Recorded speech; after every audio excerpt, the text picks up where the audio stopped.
Assalamualaikum warahmatullahi wabarakatuh. Nama saya Syifa Ismatul Maula. Saya di sini akan sedikit menjelaskan tentang analisis kualitatif dan kuantitatif lemak. Lemak adalah golongan dari lipida. Lipida larut dalam pelarut nonpolar dan tidak larut dalam air. Lipid atau lemak adalah senyawa yang merupakan ester dari asam lemak dengan gliserol yang kadang-kadang mengandung gugus lain. Berdasarkan kemiripan struktur kimia yang dimiliki, lipid dibagi menjadi beberapa golongan, yaitu asam lemak, lemak, dan fosfolipid. Lemak merupakan zat makanan yang penting untuk menjaga kesehatan tubuh manusia.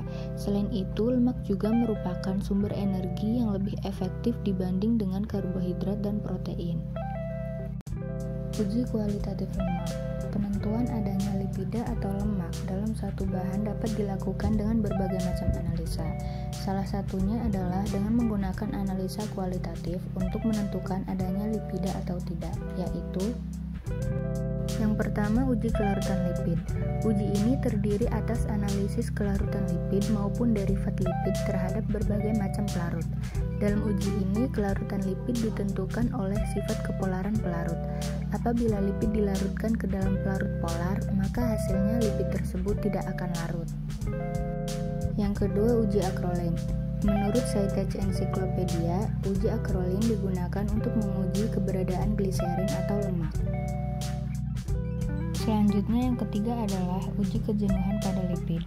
Uji ketidakjenuhan digunakan untuk mengetahui asam lemak yang diuji apakah termasuk asam lemak jenuh atau tidak jenuh dengan menggunakan reaksi Iodholt. Uji kualitatif lipid lainnya adalah uji ketengikan. Penentuan yang dilakukan adalah bilangan peroksida, jumlah karbonil, oksigen aktif, uji asam tiobarbiturat, dan uji Ovanskal. Yang kelima ada uji Salkowski untuk kolesterol. Kolesterol dilarutkan dengan kloroform anhidrat, lalu dengan volume yang sama ditambahkan asam sulfat. Asam sulfat itu berfungsi sebagai pemutus ikatan ester lipid. Yang terakhir ada uji Lieberman-Buchardt. Uji Lieberman-Buchardt merupakan uji kuantitatif untuk kolesterol. Prinsip uji ini adalah mengidentifikasi adanya kolesterol dengan penambahan asam sulfat ke dalam campuran. Sebanyak 10 tetes asam asetat dilarutkan ke dalam larutan kolesterol dan kloroform. Mekanisme yang terjadi dalam uji ini adalah ketika asam sulfat ditambahkan ke dalam campuran yang berisi kolesterol, maka molekul air berpindah dari gugus C3 kolesterol. Kolesterol kemudian teroksidasi membentuk 3,5 kolestadiena. Selanjutnya, uji kuantitatif lemak.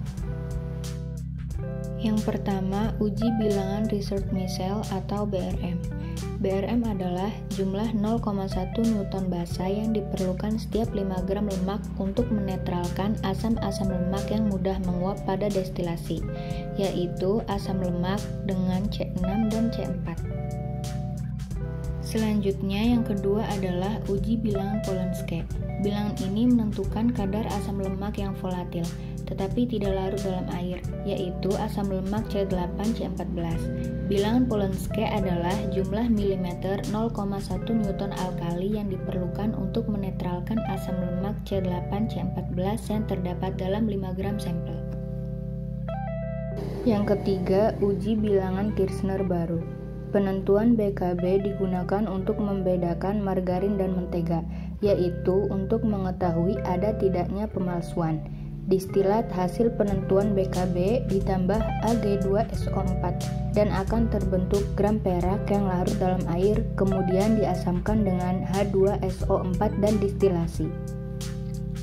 Yang keempat, uji bilangan penyabunan. Bilangan penyabunan adalah jumlah mg/KOH yang dibutuhkan untuk menyabunkan 1 gram lemak.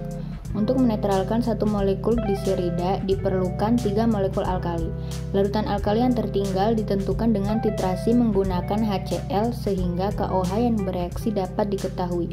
Pada trigliserida dengan asam lemak rantai C-nya pendek, akan didapat bilangan penyabunan yang lebih tinggi daripada asam lemak dengan rantai C panjang. Selanjutnya yang kelima adalah uji bilangan Hebner. Bilangan Hebner dibagikan untuk menentukan jumlah asal lemak yang tidak larut dalam air. Dan yang terakhir adalah uji bilangan iodin. Bilangan iodin adalah gram iodin yang diserap oleh 100 gram lemak. Bilangan iodin tergantung pada jumlah asam lemak tidak jenuh dalam lemak. Ada dua cara yang digunakan untuk mengukur bilangan iodin tersebut, yaitu cara Hanus dan cara Witts. Yang berisi bukan saja iodin tetapi juga iodin bromid. Adanya iodin bromida akan mempercepat reaksi. Jadi kesimpulannya adalah pada dasarnya lemak merupakan salah satu kandungan utama dalam makanan dan penting dalam diet karena beberapa alasan. Dalam berbagai makanan, komponen lemak memegang peranan penting yang menentukan karakteristik fisik keseluruhan seperti aroma, tekstur, rasa, dan penampilan. Sekian penjelasan yang bisa dapat saya sampaikan. Kurang dan lebihnya mohon maaf. Wassalamualaikum warahmatullahi wabarakatuh.